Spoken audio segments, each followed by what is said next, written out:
তিনি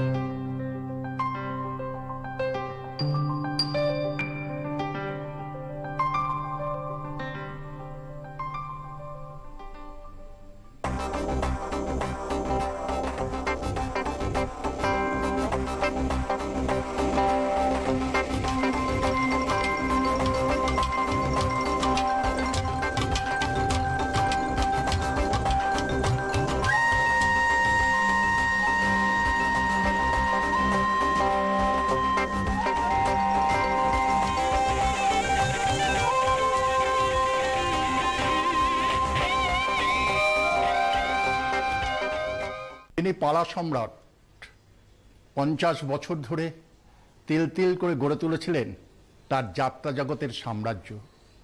তার সাফল্যের মুকুটে জলজল করছে হীরক দ্যুতির মতো বাঙালি, নটি বিনোদিনী, সোনাই দিঘি, বর্গি এলো দেশে, চাঁদের মেয়ের মতো অসংখ্য মঞ্চ সফল প্রযোজনা। আধুনিক যাত্রা জগতে তিনি এক একচ্ছত্র সম্রাট। শিক্ষকতা ছিল তার পেশা, নেশা ছিল যাত্রা লেখা। মাত্র 18 বছর বয়সে অদম্য আবেগে লিখে ফেললেন স্বর্ণলঙ্কা যাত্রাপালা। এই যাত্রা নিয়েই যাত্রা জগতে তার রাজকীয় প্রবেশ। তিনি হলেন ব্রজেন্দ্র কুমার দে। তাকে নিয়েই আজকে আমাদের দূরদর্শনের সাহিত্য সংস্কৃতির অনুষ্ঠান পালা সম্রাটের সাম্রাজ্যে। আজকের এই আলোচনায় অংশ নেবেন ব্রজেন্দ্র কুমার দের সুযোগ্য কনিষ্ঠ পুত্র, যাত্রা গবেষক তরুণ কুমার দে।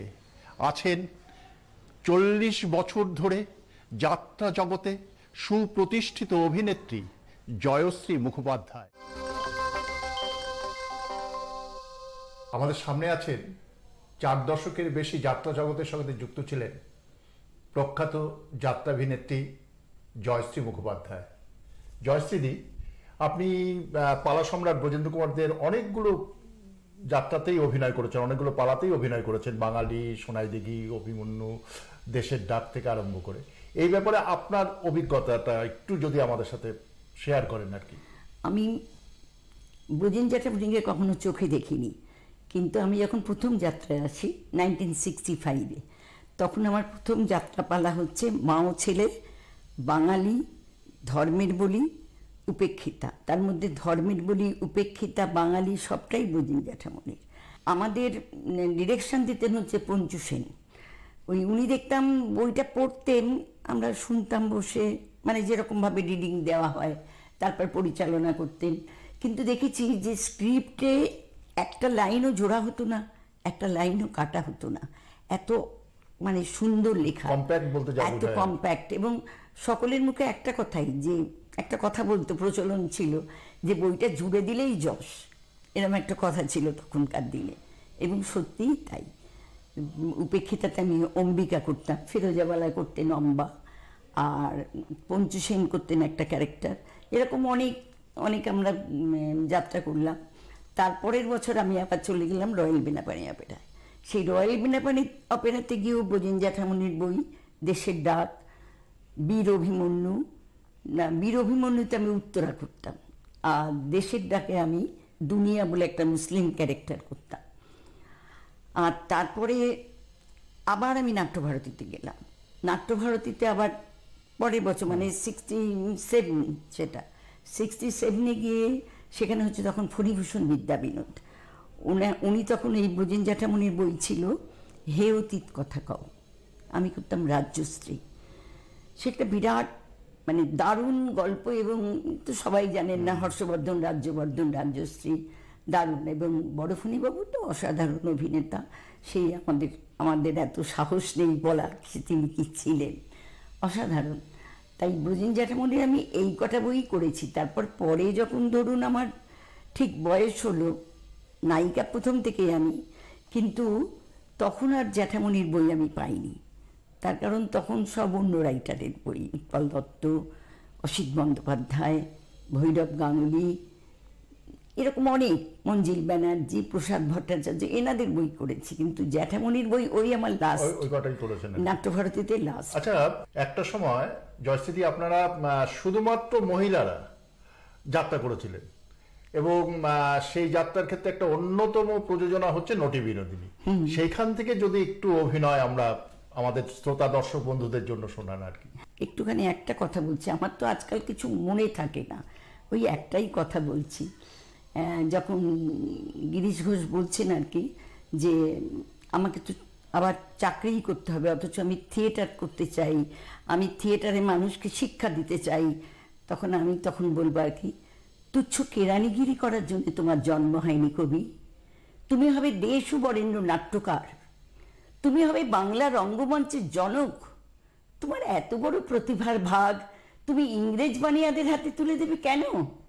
তোমার সমস্ত প্রতিভা দিয়ে তুমি তোমার দেশের সেবা করো কবি, দেখবে রঙ্গালয়ে সেবা করতে করতে একদিন তুমি ঠিক জায়গায় পৌঁছে যাবে।